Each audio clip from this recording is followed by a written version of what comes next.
সকল সদস্যের আত্মার মাগফিরাত কামনা করছি। আজকে আমরা চলচ্চিত্র সম্মিলিত চলচ্চিত্র পরিষদ আজকে মানববন্ধন করছি। আমরা কিসের জন্য মানববন্ধন করছি? আমরা মানববন্ধন করছি, আমরা কোনো হত্যাকে সাপোর্ট করি না। আমরা সকল হত্যার বিচার চাই। ছাত্রদের আন্দোলনের প্রতি আমাদের সমর্থন ছিল এবং আছে, থাকবে। কিন্তু যখন দেখলাম ছাত্রদের আন্দোলন আর ছাত্রদের হাতে থাকলো না, ছাত্রদের আন্দোলন যখন তৃতীয় পক্ষের হাতে চলে গেল, তখনই দেশ ধ্বংসের পরিকল্পনা শুরু হলো। বাংলাদেশের আজকে যে এই সংস্কৃতি অঙ্গন থেকে আমরা মানববন্ধন করছি, চলচ্চিত্রের সূতিকাগার থেকে আমরা মানববন্ধন করছি, চলচ্চিত্রের আরেকটা সূতিকাগার যেটা বাংলাদেশের স্যান্ডেলিনা সো, রূপচর্চায় আভিজাত্য।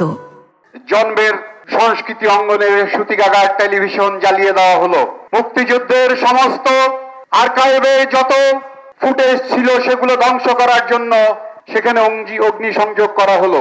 আজকে পদ্মা সেতু যারা চক্রান্ত করেছিল, পদ্মা সেতুর যারা অর্থায়ন করে নাই, সেই চক্রই কিন্তু আজকে সেতু ভবনে হামলা করে তারা যখন পদ্মা সেতু দিয়ে মানুষ পারাপার হচ্ছে, লক্ষ লক্ষ কোটি কোটি মানুষ, তখনই সেই সুখ আর সইবার না পেরে তারা সেতু ভবনে অগ্নিসংযোগ করে তাদের সেই চক্রান্তের উল্লাস করলো। আমরা দেখতে পেলাম এলিভেটেড এক্সপ্রেসওয়ে পুড়িয়ে দেওয়া হলো, টোল প্লাজা, সারা বাংলাদেশ জ্বালিয়ে দেওয়া হলো। আমার বিশ্বাস এই কাজ ছাত্ররা কোনোদিন করতে পারে না, এই কাজ ছাত্রদের না, এই কাজ এই ছাত্রদের আন্দোলন যারা ছিনতাই করে নিয়েছে, এই কাজ তাদের। এই কাজ যারা তৃতীয় পক্ষ তথা জামাত শিবির রাজাকার এবং এই বিএনপি এই আজকে ছাত্রদের আন্দোলন ছিনতাই করে এই ধ্বংসাত্মক কার্যক্রমে তারা চালিয়ে যাচ্ছে।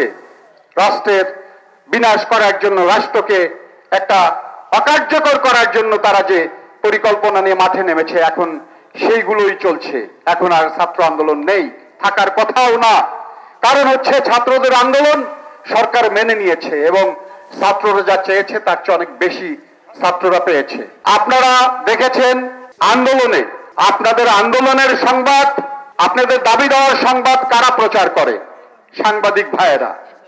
আজকে সাংবাদিক ভাইদের কেন হত্যা করা হচ্ছে, হামলা করা হচ্ছে? কেন একজন নারী সাংবাদিক তাকে নাজেহাল করা হলো, তাকে তার উপর বর্বরচিত আক্রমণ করা হলো? সেটা কোন রাজনীতি?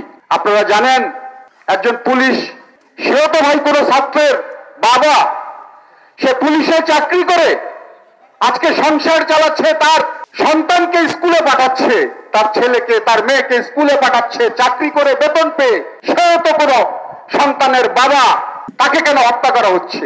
আমরা সকল হত্যার বিরুদ্ধে, সকল ধ্বংসযোগ্য ষড়যন্ত্রের বিরুদ্ধে আমরা ছাত্র আন্দোলনের পক্ষে এবং ছাত্রদের ন্যায্য দাবির পক্ষে এবং আমরা শান্তির পক্ষে। আমরা শান্তি চাই। আমরা এই অশান্ত যারা করছে এই দেশ, তাদেরকে চিহ্নিত করে তাদের বিরুদ্ধে আমরা দুর্বার আন্দোলন গড়ে তুলি এবং আমরা আমাদের এই দেশে শান্তি প্রতিষ্ঠিত করি। সেই প্রত্যয়ে আমরা এগিয়ে যাব ইনশাআল্লাহ। এবং আমাদের এই সম্মিলিত চলচ্চিত্র পরিষদ সেটা সব সময় এই শান্তির পক্ষে থাকবে। এবং আজকে যারা এই আমাদের মানববন্ধনে যে সমস্ত শিল্পী, কলাকুশলী, সাংবাদিক ভাইরা উপস্থিত হয়েছেন, সবাইকেই আমি ধন্যবাদ জানিয়ে আজকের এই কর্মসূচি এখানেই শেষ করছি। ধন্যবাদ সবাইকে।